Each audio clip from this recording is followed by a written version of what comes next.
Measuring for your fireplace screen is really easy, and it all comes down to 4 simple dimensions. So in this video, I'll show you exactly what you need to do. All you need is a simple tape measure and about 30 seconds of time. The 4 dimensions that we need are first the overall width of the fireplace. Next is going to be the overall height, and then finally is going to be the frame width on each side of the fireplace. And so let me show you how to take those measurements. First, right here, you can see on the fireplace, we have the overall width, which is going to go from the furthest metal point on the left to the furthest metal point on the right. You can take a tape and get that dimension right here.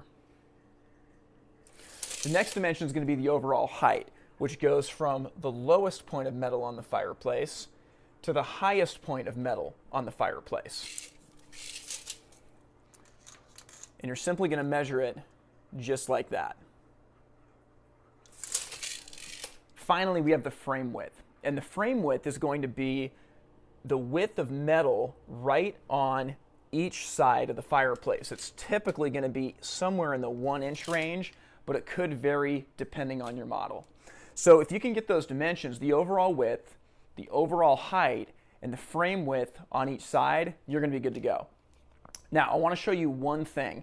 A lot of older fireplaces like this one here have what's called a louver or a hood up on the top of the fireplace.